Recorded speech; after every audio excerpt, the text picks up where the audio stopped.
Hi, everybody. It's Marc Summers, and today on Marc Summers Unwraps, Dee Bradley Baker. Thank you for being on Marc Summers Unwraps. He has done unbelievable amounts of video games, cartoons, Star Wars cartoons, SpongeBob, you name it, you've heard him. I'm Bubble Bass. I'm Kevin. I'm Squilliam, although they don't use him anymore. He's fantastic. We're going to find out how he got there and a little bit about how those voices happen. You can do that as in speaking voices and start. I don't think we should go down like the old Mick all the way down. Stay tuned. Coming up, Dee Bradley Baker on Marc Summers Unwraps. You know, show business is interesting. Most people want to do it because they want to be recognized. I started off doing warm-ups on TV shows, Soap, Star Search, Alice, What's Happening Now. And it was a great way to make a living, and I was actually making a fair amount of dough.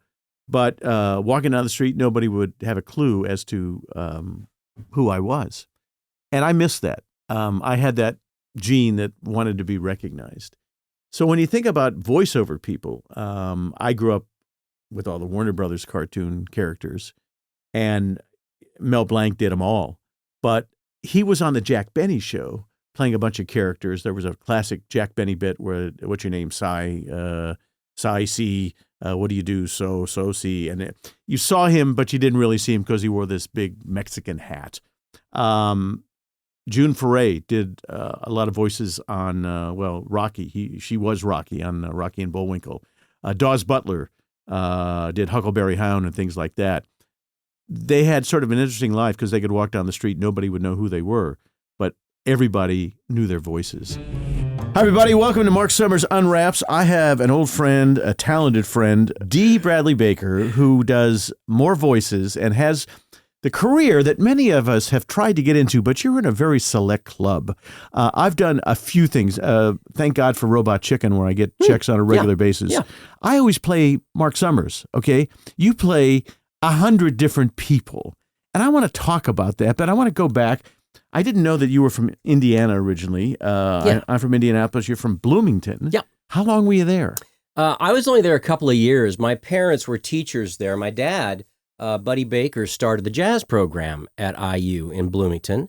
And my mom was an elementary teacher. And we had to move to Colorado when I was about 2 because of her asthma. And the asthma hospital at the Jewish hospital in Denver, Colorado, that's where they shipped. It was very touch and go there with my mom. They shipped her there, or flew her over there, and so we started an existence there in Colorado. And so I grew up in Colorado since I was about 2, and we would, we got a lot of relatives still in Indiana, but who I actually saw recently at a convention about a half a year ago. So your dad started the jazz program at IU? Yeah.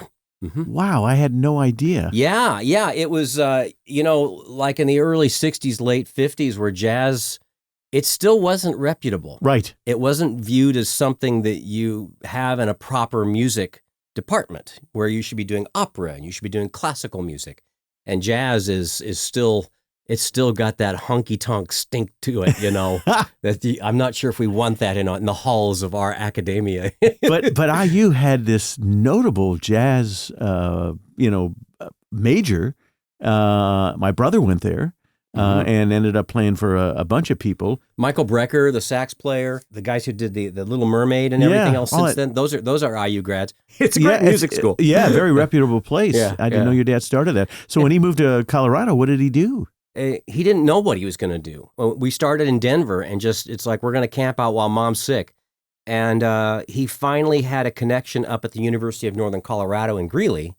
And they said, come interview. And they said, okay, you can come up. And he started the jazz program there, it's also got an excellent music program there, and had a top drawer jazz program. And so I've always had good music in my ear.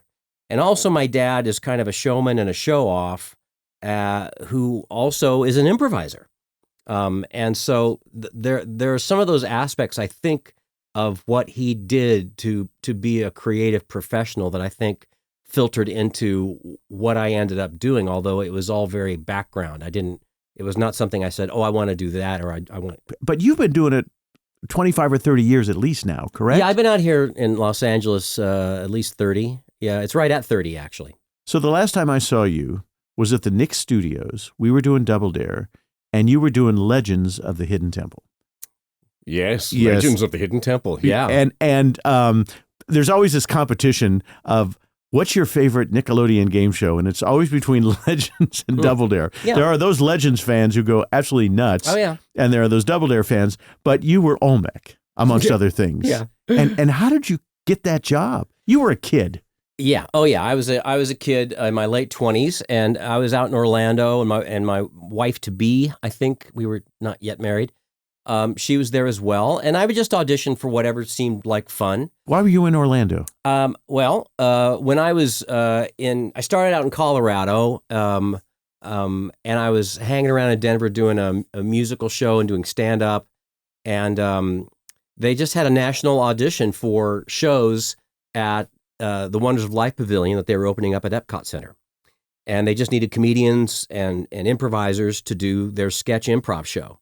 Silly little show, but fun. And for me, it's like I had no goals. I had no vision Really? for where I want to go or what I want to do. It's like, that sounds like fun. Work at Disney World doing sketches. I'll audition for that. And I did, and I got in.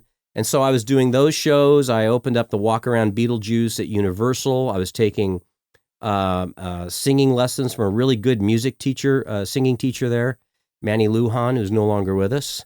And I'm starting to get into doing like non-union voiceovers. Because at the time, everybody said Orlando's going to be Hollywood East. Yeah. And there were a boatload of people that went down there. Yeah. So how did you get the Olmec job? Well, as you said, like Disney and Nickelodeon, they were trying to make it into a production studio. Yes. To make shows on the cheap, but to try to make that work as a Hollywood East, as they tried to call it sometimes. And that one show that they were pitching, because they were producing a lot of shows. Nickelodeon was this new show that required someone to do a big booming voice, but also to do a variety of voices as they tell these weekly legends. And my career was one of where I was I was an actor, but not a trained actor. I was an entertainer. I liked improv. I was doing improv with SAC Theater down there, which is theater sports, with Wayne Brady and Jonathan Mangum and a bunch of other really brilliant improvisers who were confident and smart and well-trained and had good instincts. And to be around those people, along with and doing shows with them, in addition to doing these daily shows in front of an audience, got my confidence up. And a lot of what I liked to do was to do different characters. That was kind of my thing, to do wacky stuff, to do weird stuff, sort of along the lines of Steve Martin, or the people I thought were cool were like Steve Martin, Robin Williams, Andy Kaufman, that kind of not old school stand-up, not quite really an actor, but performing or maybe being paid to be an actor. So you didn't grow up saying Mel Blanc is my idol or Dawes Butler. No. Did you even know who those people were at the time? I knew who Mel Blanc was, but I really had no goals or really clear aspirations for what I was going to do. It started to become clear to me that I've got characters in me, and that I like voiceovers and characters and voiceovers that I do. There's like a place for that in voice acting. But did I think, okay, well, then I'm going to go to Los Angeles and become, the next, it's like, I never, ever thought that, let alone, I do monsters and creatures and weird stuff. Yeah, you do. And it's like, that's something I discovered and realized later once I got out here. Although I was doing weird stuff on stage, I never, ever thought that this is the thing that I'm going to do, nor did I really think, I really didn't know if it was going to be a career. Yeah. It's just like, this is the next fun thing for me to do. And then I did the Nickelodeon show, and Kirk Fogg, the host, said, come check out LA.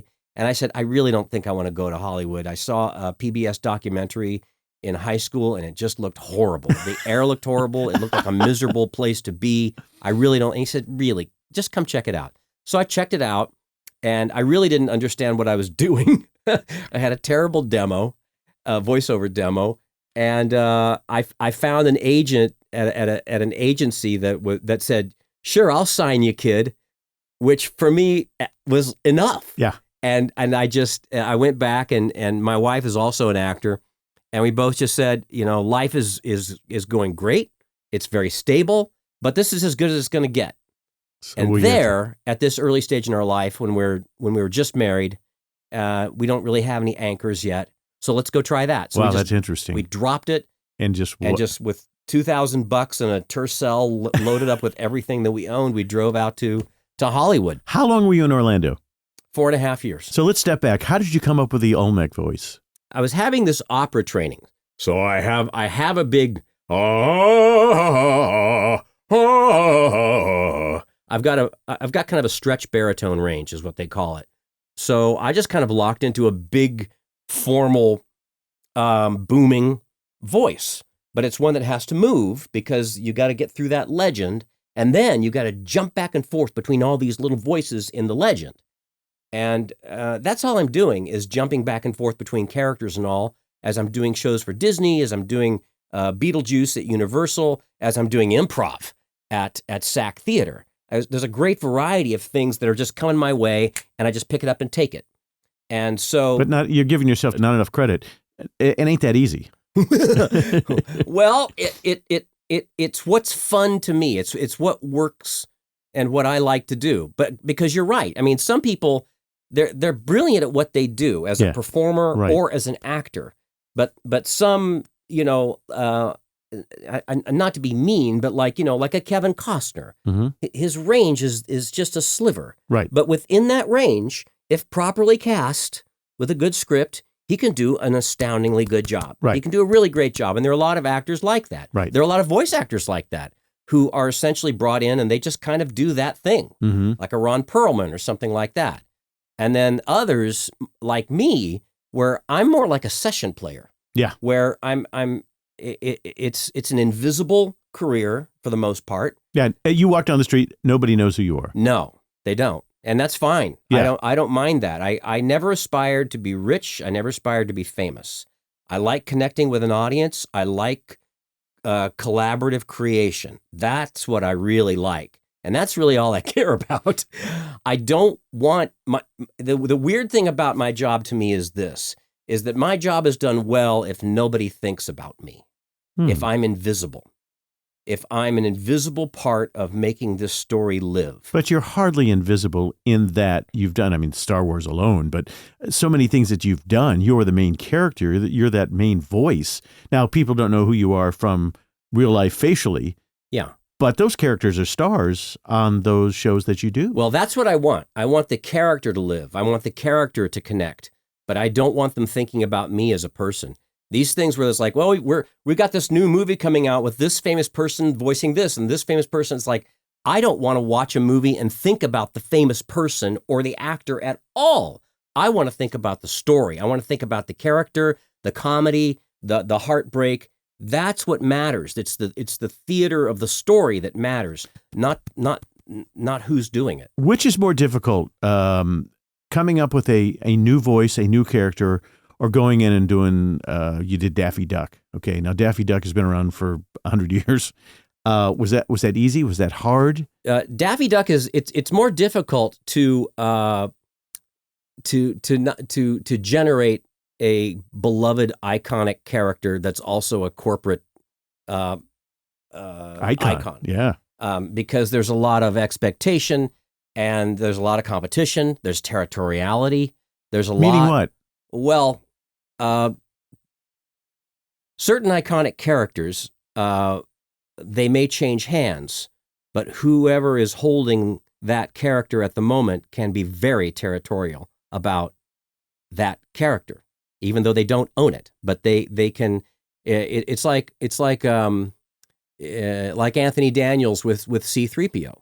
They've got to be careful about recasting 3PO in a game or on the television show or anything. Because he has power and say over that character. Why is he not doing it anymore? Well, I'm not sure. Really?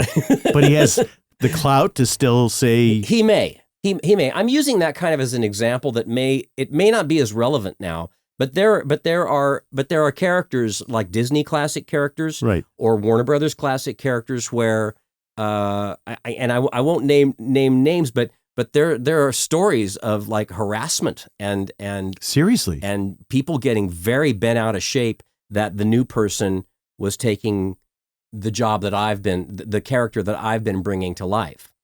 And so, well, back in the day when Mel Blanc did everything. When he was Warner Brothers. Yeah. And so he had the car accident, and, I don't think anybody planned for him passing away.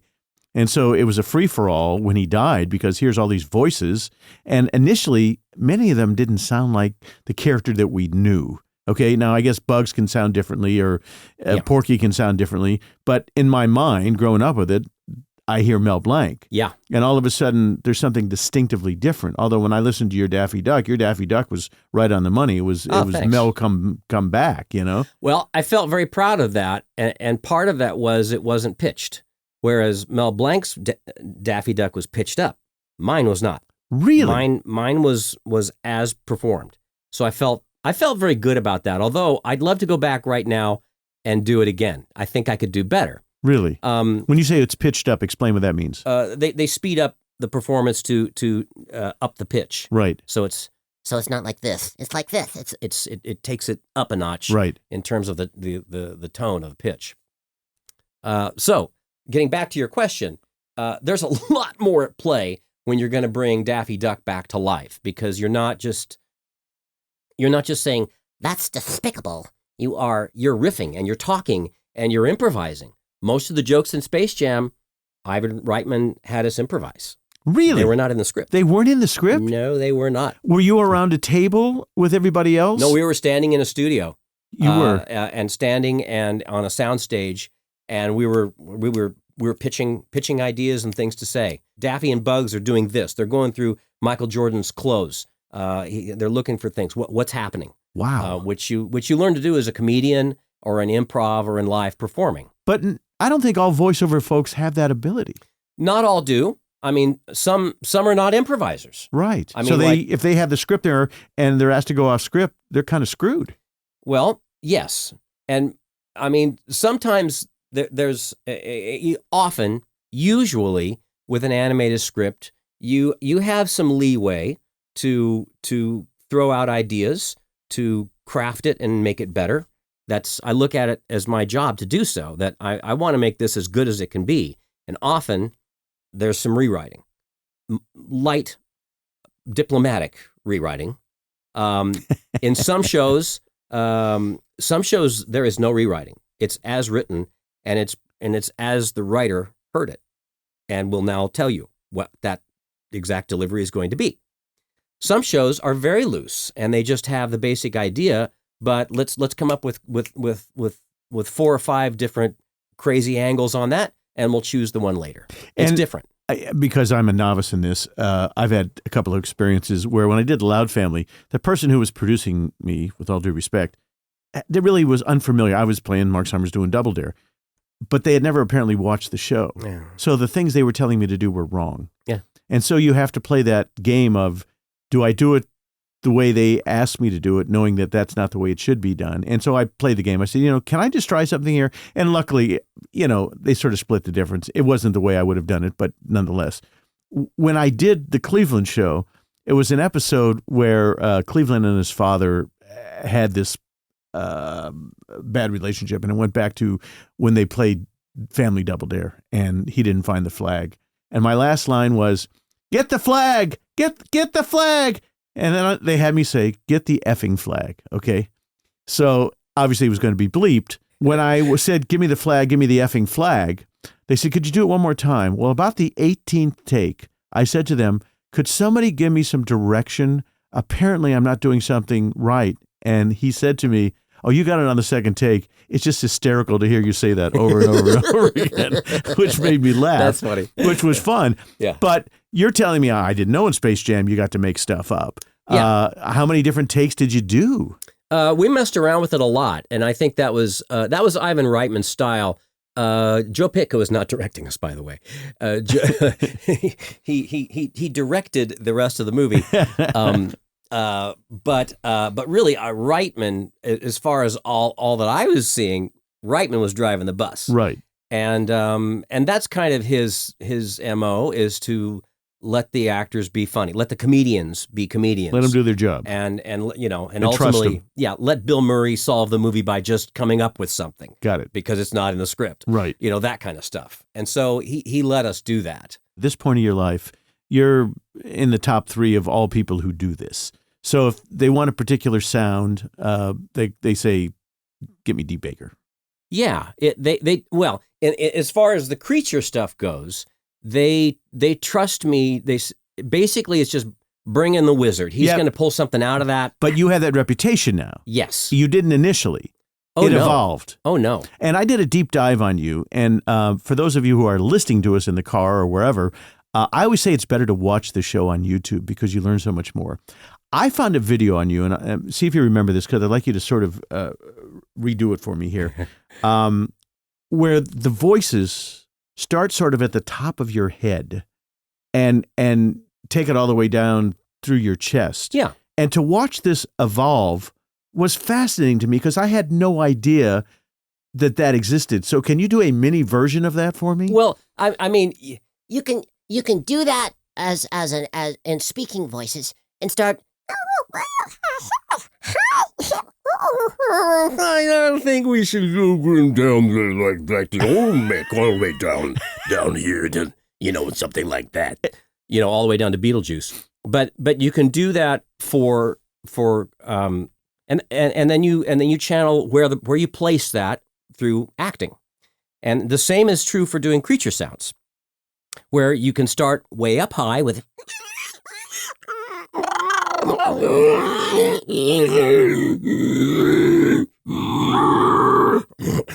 and that's just with an inhale. You can go all the way up, and it's a matter of being aware of, just like for an actor, you're aware of what you have available as an instrument, and you channel that through your connection with what emotion you have and through your imagination, and then you get a specific lock on what it is that is needed and that works, that feels right, and then it just lives there like it's on a shelf. But didn't initially you drive around in your car and listen to different animal sounds? Yeah. Well, when I came to Los Angeles, I like doing weird sounds, weird characters, but it struck me. I think it was probably doing like a Scooby-Doo with Frank Welker. It's like, oh, they need monsters, they need dogs, they need creatures and stuff. I like doing weird stuff with my voice.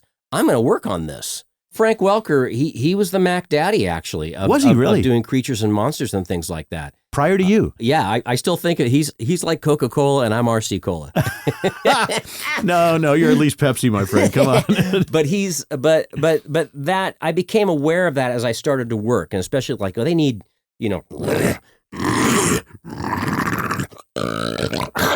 they need monsters. They need something that's going to fight the superhero, or that the Powerpuff Girls are gonna fight, or they need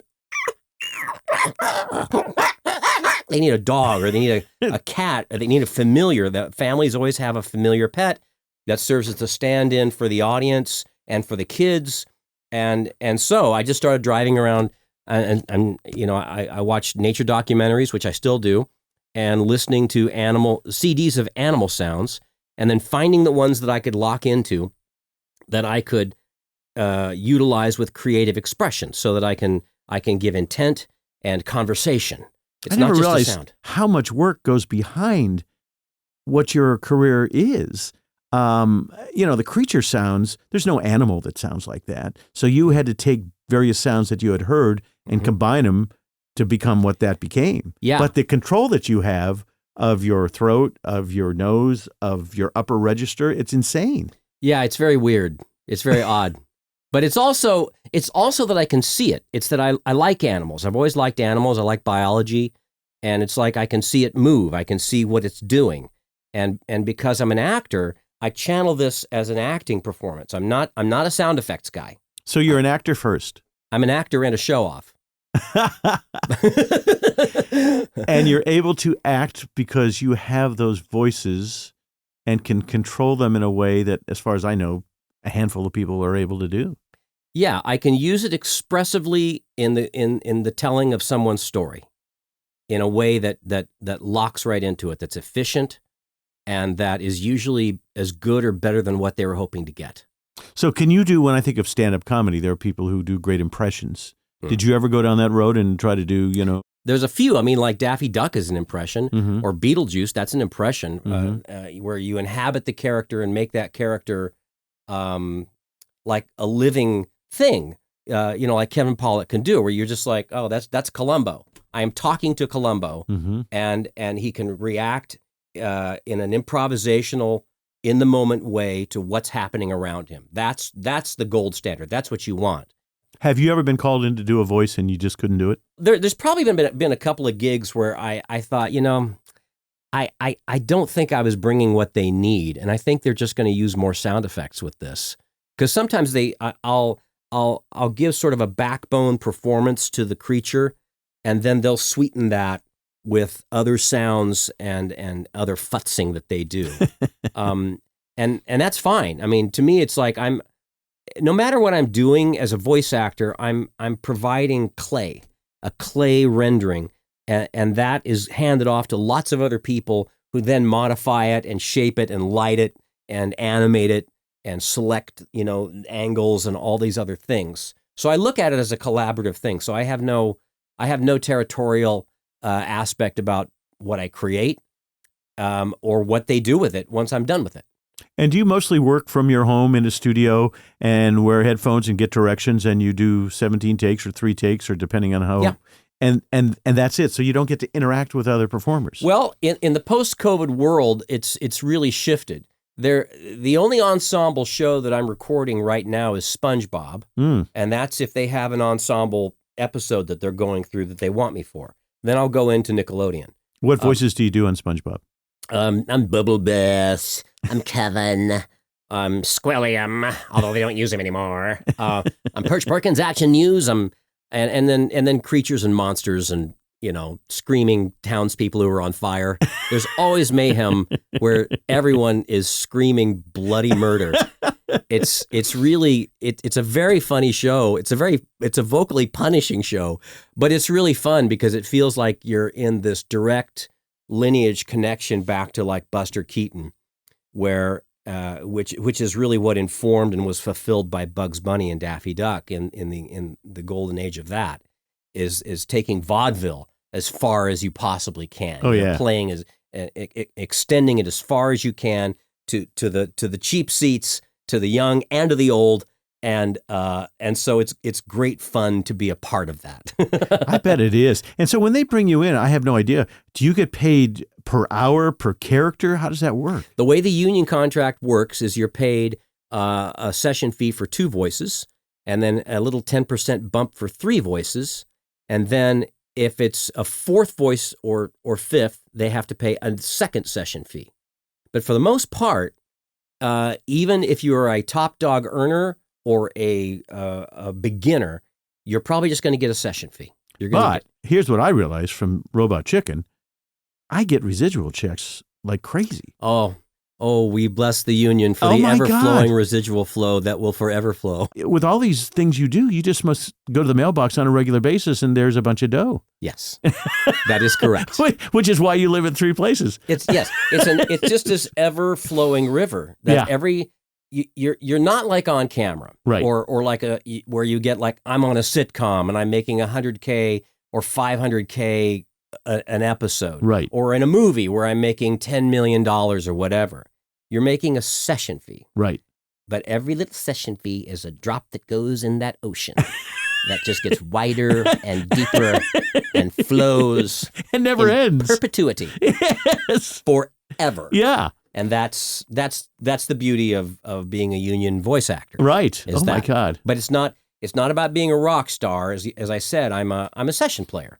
And if I want to be adored, I can go to a convention, and there are And fans. do you? Yeah, and fans love the characters, as you know. Yes. It's like I watched this when I was this age. It meant so much to me. Yes. My family and I, we bonded over it. Me and the troops in Afghanistan, we watched this show. I was going through cancer, and I lost my dad, but this was the show. And these are heartfelt stories of how what we make connects with people. Yes. Whether it's, a dramatic show, or it's a game show, or it's a cartoon. But to these people, it is much more than that. Yeah. And that's one of the beautiful things about, other than just servicing my vanity, of going to a convention, is to appreciate that and to see that, you're not making potato chips, actually. You're making more than that. You're making something that people do connect with, and it means a lot to them. Yeah, I had no idea until we went on the last tour of Double Dare. The people who came, they would come backstage and do the meet and greets, and I'd say, "Where are your kids?" And they went, "Oh, we left them at home. We want to have a good time on our own." And they wanted to reminisce, and everybody's got a story. Yeah. And they want to tell you about that story, about doing the obstacle course in the living room, and your mother, scolded you for a week, and you have to listen to every one of them. Yeah. Because you know what? Those are the people that kind of paid our bills. Yeah. And you can't just go, yeah, well, I got to move on. No, you need to spend 5, 6, 7, 8 minutes. They love it, and it means a lot to them, and it's wonderful to see as a performer. I mean, you get into stand-up to make people laugh. There's a sense of, I think, of power and control maybe in that, but also one of acceptance and connection. But as a voice actor, there's no audience, and so you don't get to see what the impact is and to see what that connection is. But you can get a taste of that at a down convention. the road, you find out big time. Yeah. So how'd the Star Wars thing happen? The Star Wars thing happened because Andrea Romano, who's a brilliant voice casting director, and Dave Filoni, who directs and writes a lot of Star Wars these days, were working on a show that I was doing creatures on called Avatar: The Last Airbender at Nickelodeon. And so, but I was just doing creature sounds there, right? And they asked me to audition for this new show, which, they didn't tell you what the show was. And I auditioned for it. For this straight ahead soldier role. And it's like, I would be the last person that I would bring in or cast to play this kind of a role. Because the way I thought of myself when I came to town is I'm like, like a grade D Jim Carrey, or just kind of a comedy guy, energy guy, funny, young, but comedic, not dramatic, not a soldier, not a band of soldiers, not and so I didn't even I would not have believed that I was capable of even doing something like that. But they cast me, and so it's like, okay, I'm game. I'll give this a shot.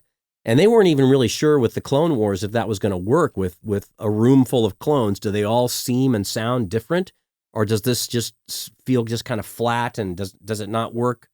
But it worked, and we just kind of kept going, and it's still going on into Bad Batch now, where it's this thing that came my way that I was able to step up to. Because sometimes, you find the thing that works in Hollywood, and then nobody wants to hire you for anything but the thing that works. Right. Because that's how they think of you, and that's how the money people see it, and anything else is like, I don't get it. So usually you have to really, like a Michael Keaton or a Tom Hanks. They've got to very smartly angle themselves onto this road and then over to this one to show that they can be versatile. It can indeed do these things, and to convince the money people to say yes to it.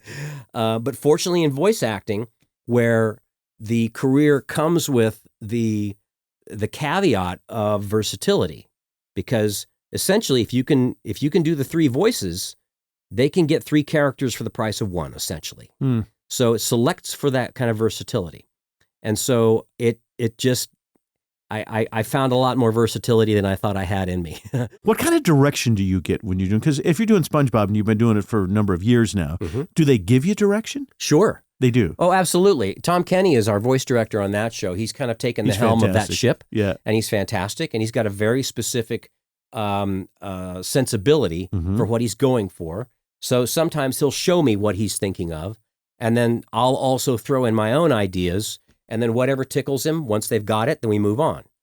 And some shows, the decision maker may not be in the room, and that may require a bit more variety of offerings for the buffet. 3 or 4 or 5 takes of the same thing. Yeah, they had to have a full buffet to give once they bring it to the decision maker. Got it. I got it. And then some shows, it's like I've got a really strong idea of what works, and you guys like it, and we just do it, and it's very quick and very, very efficient. What's the most difficult voice you do?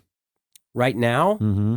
well, I mean, like the voice of Wrecker in the Bad Batch.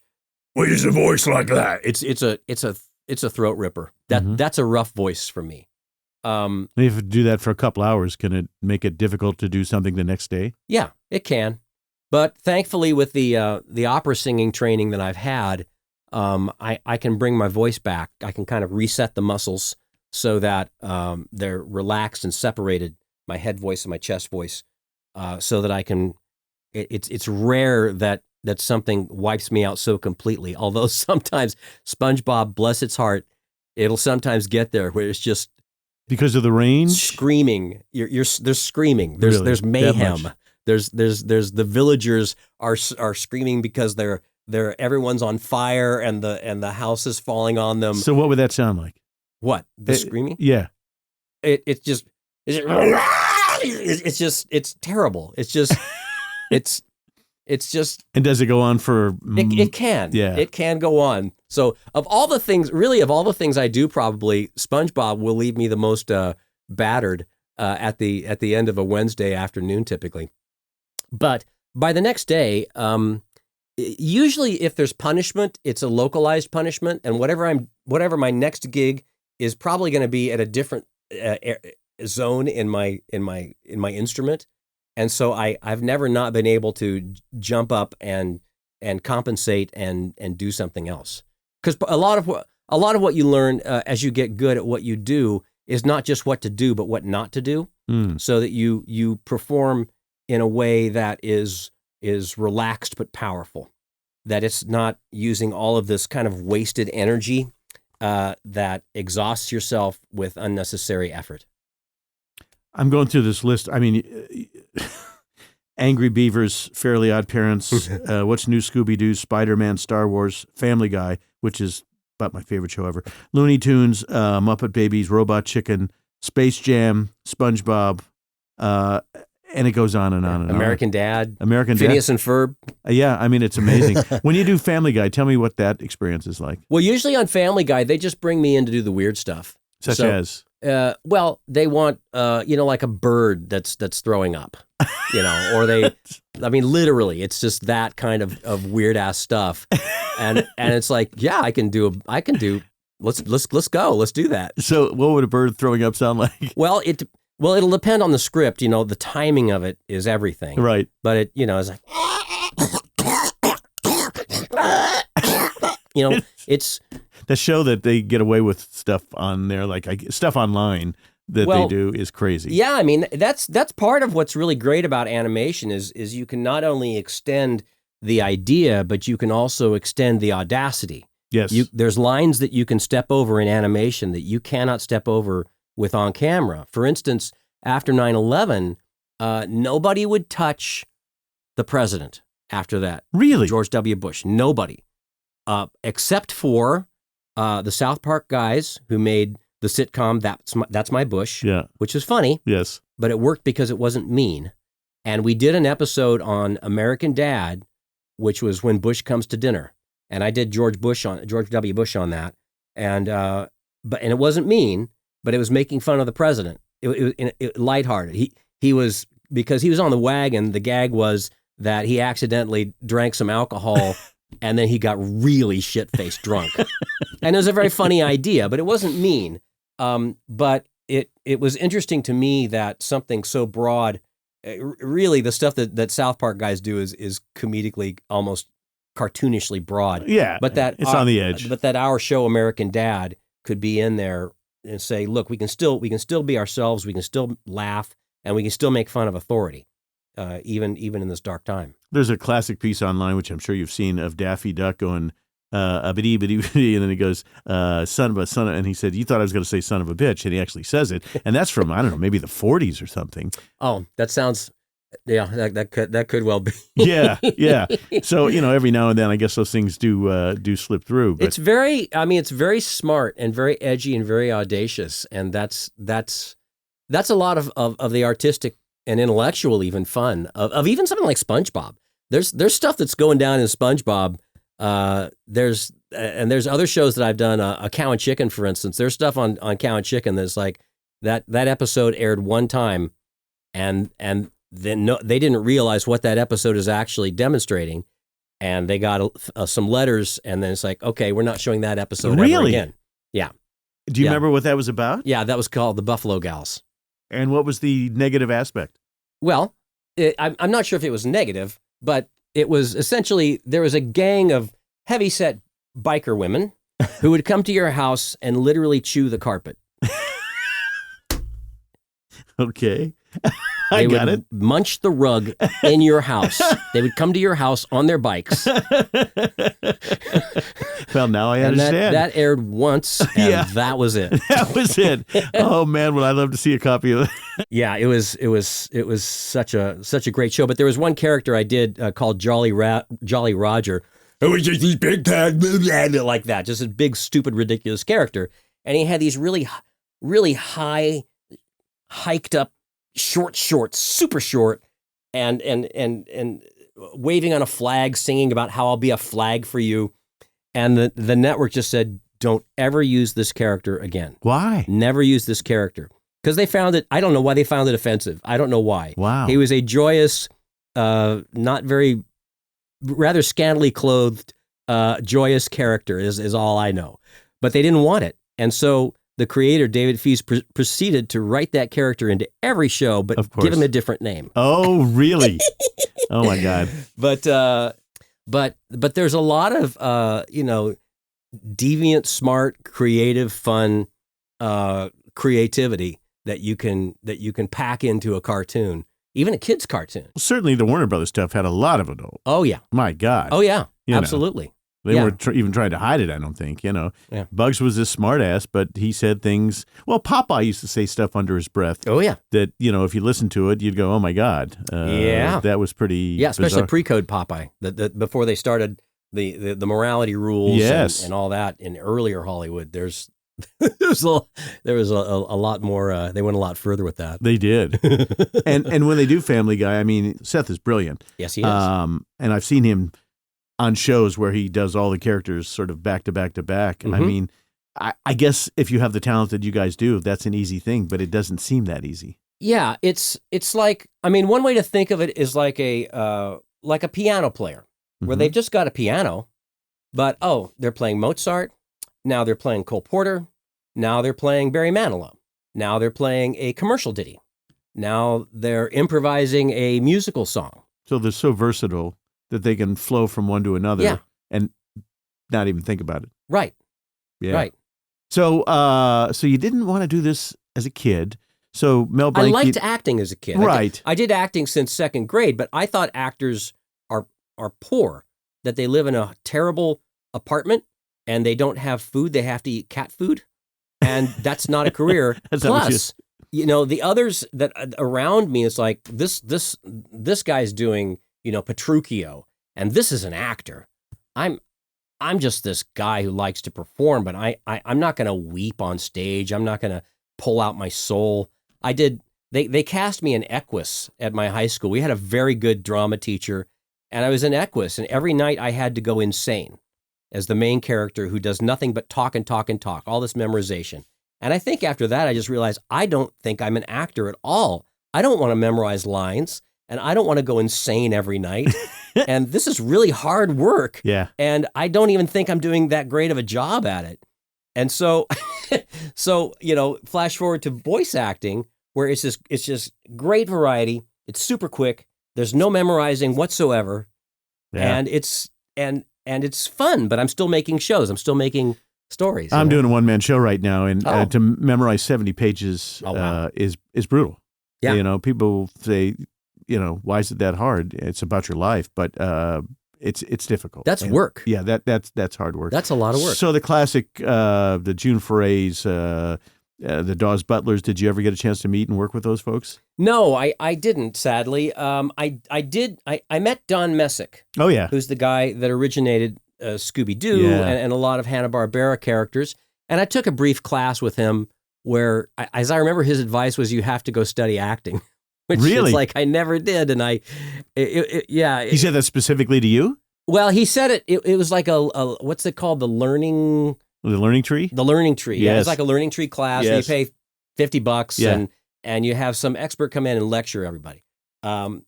And so his advice actually wasn't very good because it's like, if I had studied acting, I never would have become an actor, I don't Interesting. think. I would have become a voice actor. I thank God I didn't study acting. That's amazing.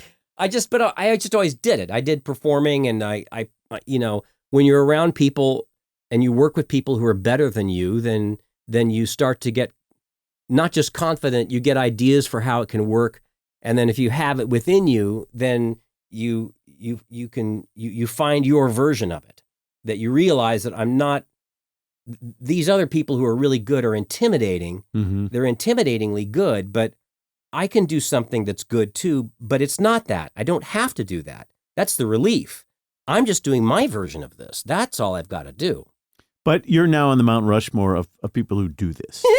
So do you have people contact you on a regular basis who want to get into this line of work? And if you do, what do you say to them? Well, what I say to them is I direct them to my website, I want to be a voiceactor.com, which is just page after page of everything that I've learned about voice acting and about being an actor and about being a professional creative and an entrepreneur. I just put it all on the website for free, and it's just all there. So I don't have to talk for 3 hours. What's the most often asked question? It's probably going to be... Well, it's usually just who can I study with, which for me is like there are a number of really good voice actors who are also teachers that I can mention, but I mean for me I didn't learn the substance of what I do and what I know from classes or from a classroom. You were just doing it. I was just doing it. And I Yeah. took some classes and I got some benefit from that. But mostly it's like, I just think you need to go and be on a stage. I want you to get in front of an audience. I want you to be in a situation where the stakes are real and not just supportive and you're in a paid supportive situation. Yeah, I say it all the time. If you want to host, you got to go host. Right. You can't do it in your mind. You can't Right. do it in your bedroom. If that's what you want to do, you got to put yourself in front of an audience. And I used to do, weddings, bar mitzvahs, dog shows, wakes, whatever I could in Indianapolis. Yep. Because I needed the time on stage to feel comfortable. Yeah. And it took a long freaking time to do that. And then when I became a regular at the Comedy Store in 1976, I realized how untalented I was because there was Leno and Letterman and, folks like that who either had natural ability or had done a lot more than me. Right. And I had watched people on TV and thought I could do it. And then I realized, oops, I can't. And so, I was able to pay my dues. I think it was easier to be bad back when we started than it is now. I think because of the web and TikTok and all that stuff, you better be good right away or otherwise people are flipping to the next thing. Where I think we had more time to learn our craft. I don't know if and you it's feel that really way or important not. to do it in a way that you don't, where you try it for a while and you realize this isn't me or I'm not this good. I'm just not good enough. I'm not that good at it.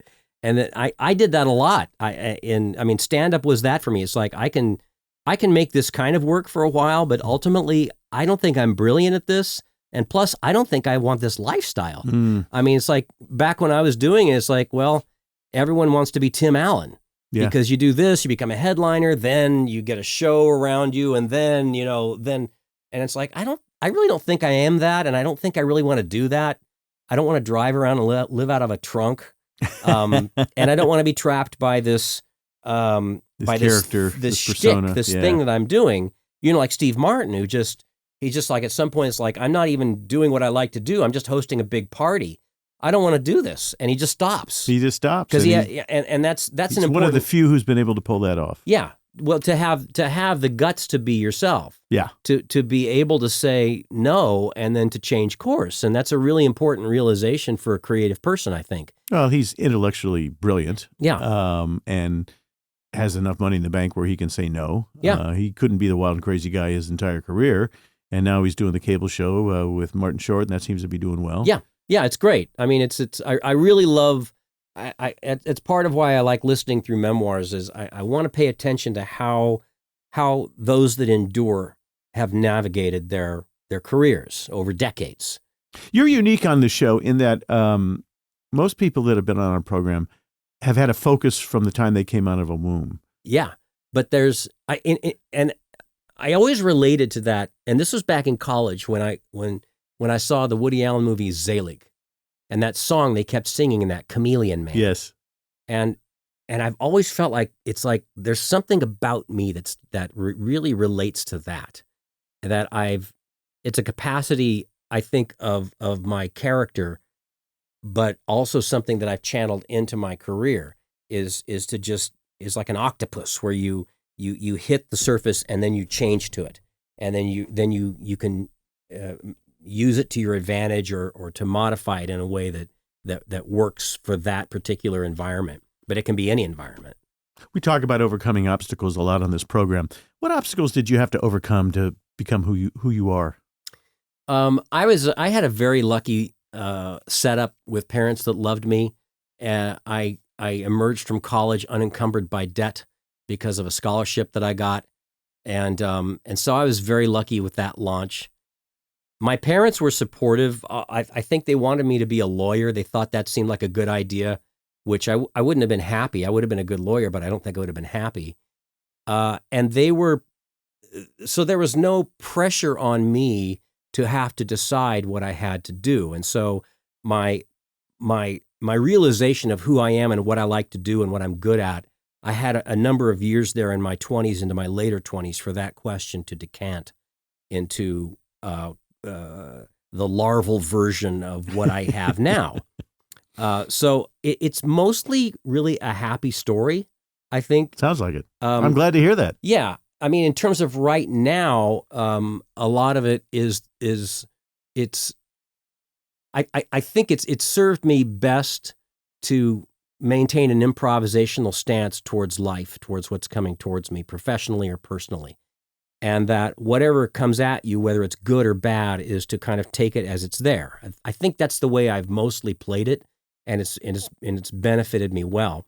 Now, for me right now, the challenge might be as I start moving into the empty nest and to the final third of my existence, best case, I've been to the hospital 3 times over the past decade, where it's like the reaper's in the room, and it's what was going on? It's heart related stuff. I've got heart disease, and I had a pericarditis a few years back. What is that? It's an inflammation around the heart. That was happening during COVID, and then the COVID shots. The COVID shot that I got may have had something to do with it. And then I was back again a few months after that with AFib. So my heart was banging away at 160 for 24 hours. And each of those times, and about 10 years back, I was experiencing some angina in my chest and had, surgery, go in there and see what's the problem. Do we need to do a stent? Do we need to, whatever. But it's that, and then my mom died about 13 years back. And it's that awareness of the precipice of mortality that that is increasingly an aspect of the scenery that on the stage that I tread. And so it's I think my angle has always been I want to have an optimism and an energy to move me forward. And so I'm at a recalibrating moment, I think, to reset that, where the career is it's kind of baked, and the kids are off to school, and so it's the empty nest, and so there's this existential sense of freedom now, where every day there's fewer and fewer days ahead of me, which the way I choose to look at it is that that makes every day more precious.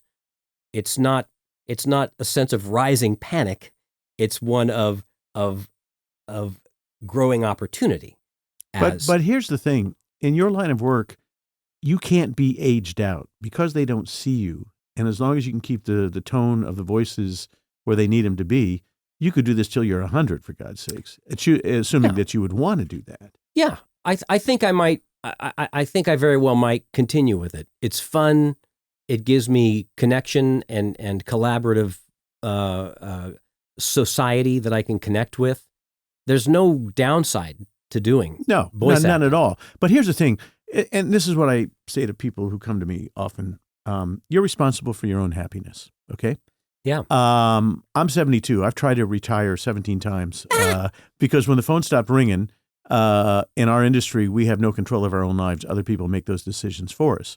And so the fact that I'm doing a one-man show at age 72 and running around the country, and I'm probably the happiest when I'm performing, and I love what I'm doing.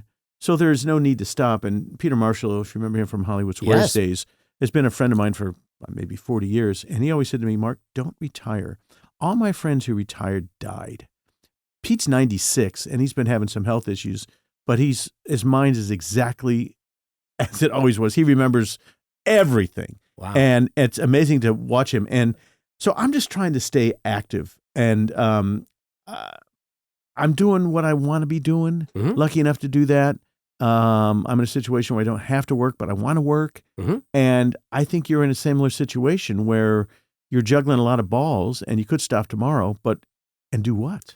Yeah, very much so. And along those lines, I mean, I've very, very purposefully dedicated myself to not only kind of uploading my brain with my websites, but also to keep the creative fires burning in a way that's not connected to money, but that's connected to my enthusiasm. Yeah, it's easier, by the way, to do that. Yeah. When you have the wolf at the door and you have to pay the rent and there's no money there, the way you react is totally different. We've both been there. Yeah. Yeah. So I've been very, very lucky, and I still am very, very lucky. Harder you work, the luckier you get. Yeah. But it's ultimately yours to play. It's Yeah. you every day you've dealt the hand, and how are you going to play it? And so I'm going to keep doing voice acting because it's fun and I like it and it's satisfying. The phone's ringing. Yeah, the phone's ringing, and then I'm going to keep making my Halloween yards because I love Halloween. I'm going to keep learning bass even though I'm no good at it. I'm going to keep taking macro photography of insects because I really find that interesting. Very cool. I'm going to keep reading constantly and adding to my website, and hopefully, helping others with some guidance. What kind of camera are you using when you're doing My iPhone. You used to really? I get that baby right up in there, and yeah, it's amazing what you can get, and it just I realized that, and this was right after I almost had a heart attack. It's like, God, I've got this. I buy this beautiful camera. Here's a macro camera here. I mean, these heavy things while I'm lugging around with me while I'm trying to walk my pugs, and it's like this doesn't work, but my iPhone is always there. It's right there. And if I see that bee or that grasshopper or whatever, I can get right in there. I can utilize the light if it's just right, and I can crop that and get a beautiful picture of this amazing little monster creature that's right in my backyard. What are your doggies' names? The ones that's left, her name is Zira. Zira from Planet of the Apes. Oh, nice. She's a French bulldog. This has been great catching up. Congratulations on all your success. Thank you. Say goodbye in a couple of different voices and say thanks for being on Marc Summers Unwraps. Thank you for being on Marc Summers Unwraps. It's been a real pleasure. Really? Really, really nice. Bye-bye. See ya. So long. Dee Bradley Baker, you're the best. Marc Summers, seeing you next week on Unwrapping More People. Thanks for listening. Marc Summers Unwraps is a production of Believe Limited, created by me, Marc Summers, and Jessica Richmond. Produced by Keith Korneluk and Jessica Richmond. Executive produced by Patrick James Lynch and Ryan Geelan. Post-production support from Joshua Sterling Bragg and Believe Limited. Don't forget to subscribe or follow the show on your favorite podcast player, and if you really love it, why don't you leave us a rating and a review? Thanks for listening, and we'll see you next time on Marc Summers Unwraps.